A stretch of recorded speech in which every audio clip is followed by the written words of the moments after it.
Hey everybody, thanks for tuning in to D News Plus again today for episode 405 on cannabis and marijuana. I am Trace, and I'm here with my friend Dr. Sapna Parikh. Thanks for joining us. Thanks for having me. And today we're going to talk about medical marijuana. We're going to talk about whether it's good or bad for you and what the science actually says on this stuff. Dr. Parikh is a public health expert, and so we thought, what better person to have on to talk about something that is kind of in the national conversation right now. If you haven't subscribed to D News Plus, make sure you do that. If you haven't watched the first 3 parts of this series, where we talk about what marijuana actually does to your brain, the plant itself, and why there's THC in there, we talk about a lot of stuff. Make sure you go back and watch those. But now, people have been using marijuana for medicine for a long time, right? Like thousands of years. We touched a little bit on this in episode 1. They were using cannabis as medication back potentially Emperor Shenneng of China was using, or the people underneath him were using this to prescribe marijuana tea to treat illness back in 2727 BC. I don't imagine you're an expert on that, Sapna, probably not. Yeah, it was a while ago. But from there, it spread to other Asian countries, to India, the Middle East, Europe, and so on and so forth, making its way all the way to England and America into the 18th century. And a guy named Dr. William O'Shaughnessy, he was an Irish doctor for the British East India Company, talked about the benefits that marijuana could have on rheumatism and nausea. You can find online an old medical journal article he wrote that's called On the Preparations of the Indian Hemp or Ganja, which is kind of funny. And he talks about using hemp in small doses. So it's interesting that it's been around for so long, right? It's been around for a really long time. But What's interesting is that since it's become, illegal for such a long time, for doctors now, where it's becoming more popular, for doctors, though, it's still considered new. It feels new. Unless you graduated recently, medical marijuana wasn't really part of your training. It wasn't something that you're used to or told that you should prescribe. So it still feels new. Even in New York, for example, where they legalized medical marijuana in 2014, at the moment, there's only about 400 doctors out of 100,000 in the state who have actually registered to be able to prescribe medical marijuana. So you have to register to be able to even prescribe. You can't just prescribe it as a doctor. You have to go get a special registration to do that? Right, and it varies state to state, but in New York, for example, which is where I'm from, where I live, there's what they call barriers that, people are complaining, why aren't more doctors signing up? You have to go online, you have to have your valid license and all that, but you have to take a course, a 4-hour online course that's $250. Only then can you actually register, and then every time you prescribe, you actually have to go back into the database and say why. Wow. So yeah, it's a process, but for doctors, it's just still feels new, even though it's been around for a long time. Even though it's been around for potentially thousands of years. And we're going to talk more about the laws and the legal aspects of that, but that's cool insight from kind of an inside person. But we're going to talk about that more in the next episode. So again, subscribe. Make sure you do that. In the 1970s in the United States, Dick Nixon made it a Schedule I drug. Thanks a lot, buddy. And that's basically saying that it's dangerous and addictive and should not be used for medicine, which has made it pretty difficult for people in your fields to get a hold of this. Does that make sense? Like Schedule I, what other Schedule I drugs are there? So when you think of things like narcotics, those strong painkillers, things that you can't just, you need something beyond the typical license in order to prescribe those. There's just a special certification that you need. It's not like you have to do anything else, but you have to have that second credential.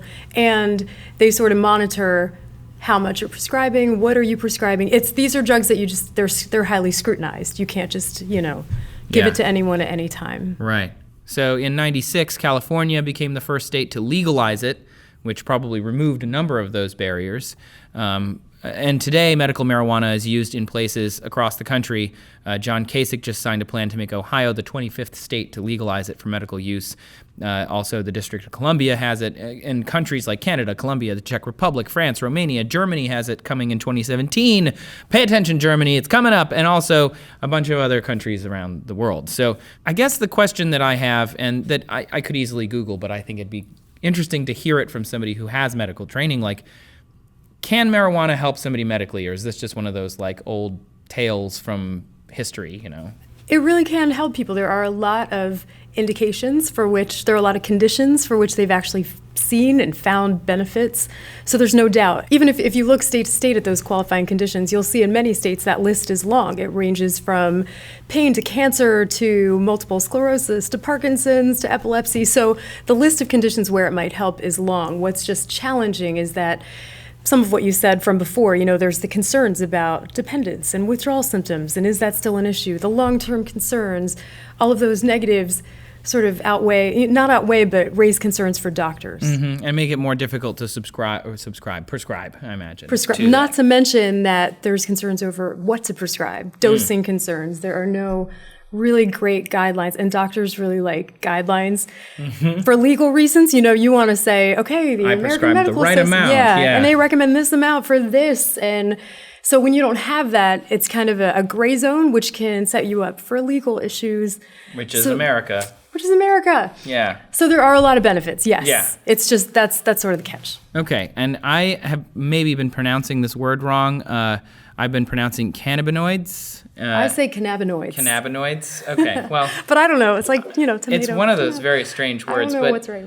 Experiments have shown that cannabinoids can help block pain in the body, and there are studies in Nature, there are studies in the journal Pain, but they actually, it's funny, they say different things for different types of pain, which is very cool. So THC mimics the body's natural cannabinoids or cannabinoids, and that can change how we respond. So in a 2007 study, they found it was good at reducing neuropathic pain or pain in damaged nerves, which seems good, right? Yeah, which if that's true and that's proven, that it actually is very good, because neuropathic pain is tricky and we don't have a lot of great treatments for it.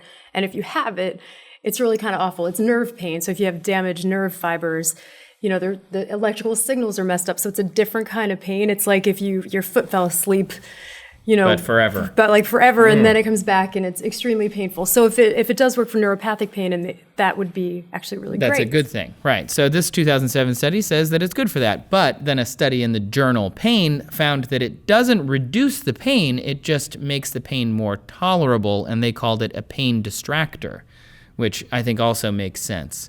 And which would also be, great. I mean, it would be good. Whatever way that it works would be great. The big benefit that people are hoping for with marijuana when it comes to pain is that maybe this could be a less addictive alternative to some of those really strong narcotics that we're having problems with in our country. And it's sort of debated because there are some addiction issues or concerns with marijuana. Is it as bad as some of those, the OxyContin or the Vicodin? Not necessarily, so maybe it's better. Right. But is it completely, Yeah, it's not harm-free, it's not addictive-free, it's not, you hear a lot of people talking, especially in the internet, where, not everybody is 100% informed, and I think that's problematic, right? Because it's not that it's not addicting, it's just not addicting in the same way as like an opioid. Would that be correct? Right, and you could argue maybe it's not as addictive, maybe in some ways it's better, so that's sort of the debate that's still being debated. Still figuring that out. You mentioned earlier there were a few disorders that it could help with, a few diseases, so I want to kind of tick through a couple of these that we highlighted. So HIV and AIDS patients, it can increase their appetite. It gives you the munchies. It's weed, right? That's what it does. Is the same kind of deal, right? It's medical marijuana gives people who are healthy, makes them want to eat, and it does the same for people who have HIV or AIDS? Yeah, and the munchies are good for people with HIV and AIDS that may have a decreased appetite. There's something called AIDS wasting syndrome, where these patients really lose weight and can't eat. Patients with chemotherapy, they lose their appetite. The munchies are actually really great for these patients, and it works. The mechanism behind the appetite stimulation, there's thought to be 3 different mechanisms. It may increase the dopamine receptors in your brain, in the nucleus accumbens region, which I think you guys talked about before, but what the dopamine does is give you that sense of reward, which makes you want to eat, when you get that sense of reward. There's also a theory that marijuana increases the hormone Ghrelin, which is the hunger hormone. It makes you feel hungry, and it does that by working on receptors in the hypothalamus. And then there's kind of a newer theory. This one is kind of new, but it's thought that maybe the drug increases your sense of smell, and you know that smell and taste are so linked. So if something smells good, you're going to want it. It's going to taste better. That makes sense. I kind of get that. Makes everything smell better. Makes you want to eat a little more. Makes it taste better, the which whole is bag important. of salt and vinegar chips. The whole bag. A whole bag. Just eat the whole bag. Why not? It smells great. That research is kind of new, though, but yes. New. And it was done with mice, correct? Yes, and so they looked at the olfactory bulb and saw that it was stimulated, but, you know, you can't really ask the mice if it tasted better. So that sounds like a good thing for sure, and it also makes sense across kind of patients with nausea or who are feeling nauseated, because they probably won't want to eat, but by smoking marijuana or by ingesting it in some way, you know, they'll get the munchies, but they might also be distracted from their own pain. I mean, these things kind of are working in Congress, which is good, which seems good. When it comes to nausea, it's a little complex, but marijuana is thought to work centrally also, where that feeling of wanting to vomit originates in somewhere called the dorsal vagal complex. So it's thought to work there. So that together with appetite stimulation can actually help a lot of people. That's awesome. Yeah. And then it's also been both self-medically prescribed by a lot of people and medically prescribed by doctors to be used to help treat depression as well. Neuroscientists at the University of Buffalo's Research Institute on Addictions found that marijuana had an effect on endocannabinoids. It's a chemical in the brain that helps reduce anxiety and mental pain and helps make you feel good, and, you know, works with dopamine in the same way that the others probably do. And although some studies have found that marijuana makes smokers at a higher risk for depression, there's still more research that needs to be done in that. There's always more research. Yeah, more absolutely. research is needed. All the time. But this one's important because even that particular study, they looked at 35,000 patients who participated in this survey, and then they checked back in with them 2 to 3 years later, and they tried to check for these confounding factors, you know, family history, other environmental things, and they found that, okay, marijuana didn't increase depression. But there is a lot of research out there that says marijuana long-term use does play a role in depression. So what I think is important about this study is it's saying, hey, there's been a lot of research linking marijuana to depression, but I think we need to think twice about it.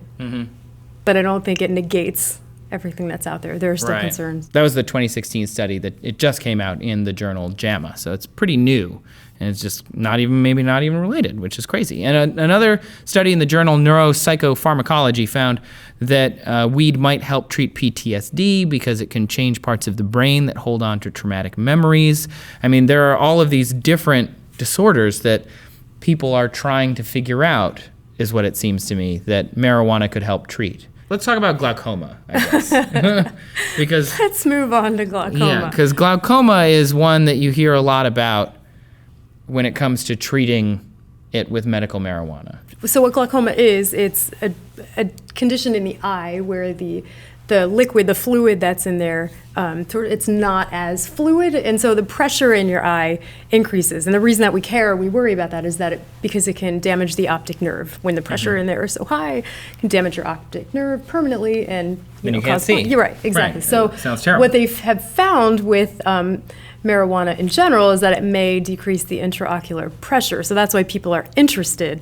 Now, that said, the mechanism's not really understood. It's thought to be really short-acting. Yeah, it says here 3 to 4 hours at a time, which would mean you'd basically need to be managing your glaucoma 24 hours a day and every 3 to 4 hours. Grabbing a joint or a marijuana pill, I imagine, every 3 to 4 hours. Which is completely practical all day, every for day. Real life. Doesn't even sound like it at all. Yeah. And the American Academy of Ophthalmology actually has a say on this, or a statement, and it's probably what you'd think it would say. Yeah, they're basically they're saying that, there's not enough scientific evidence to say there's an increased benefit or diminished risk of marijuana use. Basically saying there's not enough proof saying it's better than what we have or any worse than what we have. And it does come with some possible risks. We know marijuana can lower your blood pressure, and so there's some concern that, okay, well, now you're decreasing blood flow to your optic nerve, and that's not a good thing. So, I mean, every drug comes with issues, but this is right. But this is one of those ones where it's because of the lack of study, it can be difficult to decide what to do about it. Right, and that applies to everything. Yeah, kind of across the board, it's like actually. I sound like a broken record. So you also mentioned earlier MS, and you mentioned epilepsy. So how is it that medical marijuana can help those two different groups? Well, with MS, which is multiple sclerosis, these patients have, what happens is over time your body's immune system sort of attacks itself and the nerve fibers and the myelin sheath that helps conduct the electrical signals. And so as that becomes more damaged over time, these patients end up with muscle issues, spasms, balance problems, and it's sort of progressive over time. So it's a challenge to treat. But what they have found with marijuana is possibly it might sort of help some of the inflammation. With that nerve damage, it may help improve communication of those electrical signals. These are sort of, that's what's being looked at. Right. But they have found that it may also help with the tremor that's associated with it. So that's what they're looking at with MS. With epilepsy, it's a little tricky. The mechanism of how it's really working to stop these seizures is not fully understood. There was one sort of an anecdote that became really popular with parents of kids who are going through this. It's known as Charlotte's Web now. So there was a little girl named Charlotte who was profiled in a documentary called Weed, and she had intractable seizures, and they found that after taking a marijuana extract that was really high in CBD, cannabidiol, that you had mentioned, her seizures essentially stopped. And so after parents and people saw that, really raised awareness, people wanting more research on this.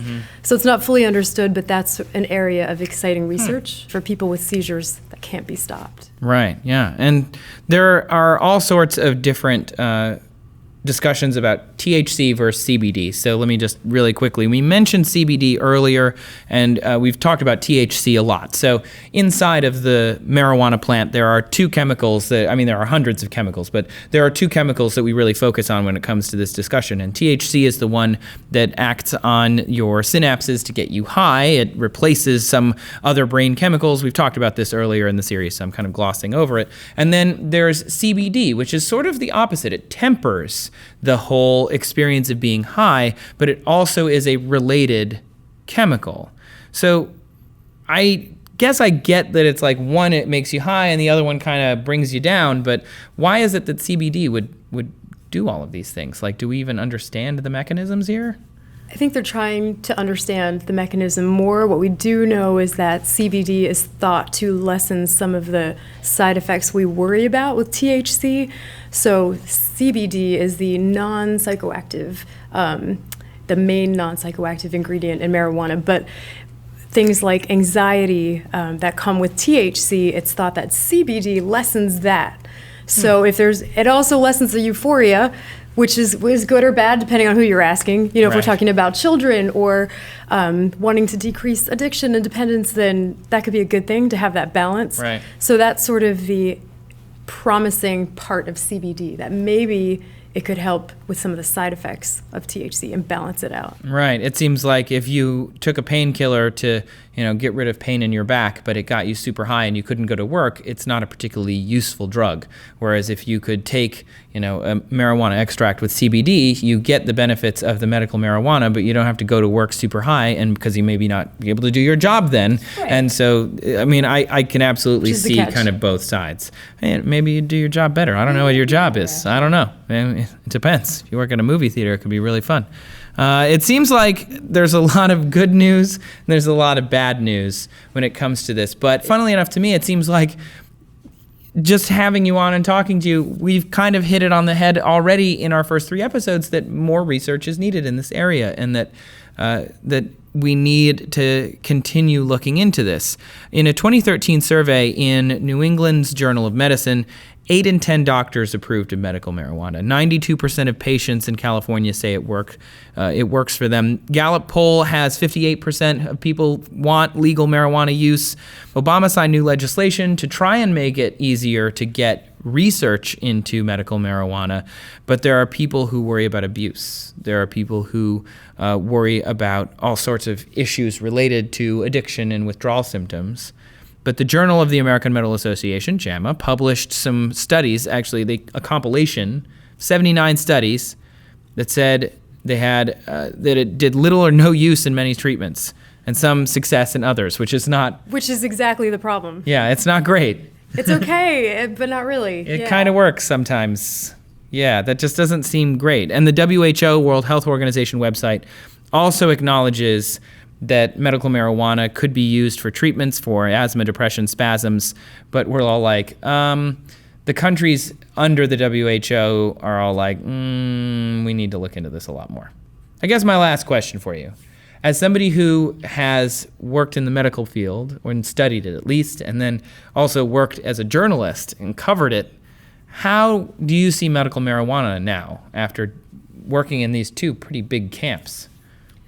The way I honestly see it is like one of those drug commercials where, you see it for, if you're not sleeping, ask your doctor about this drug to help you sleep. And then at the end, there's that long list of, but it may cause this and may actually cause sleep deprivation and insomnia and nausea. So I guess the way I view it at the moment is, it's a mixed bag. There's the pros and the cons. And the list of cons is actually pretty long. In the DSM, which is sort of the Bible of medical diagnoses, there are actually 5 cannabis-related diagnoses. There's cannabis use disorder, cannabis intoxication is an official diagnosis, cannabis withdrawal. That's a legit diagnosis and concern that comes with this, so it's not just anecdotal stories of the problems or the side effects. Those are actual diagnoses, and we know there are some long-term concerns with depression and links to schizophrenia. So I guess with all the benefits that we have, I think they just need to be weighed with some of the catches, and you see that with any medication. So that's not like it's unique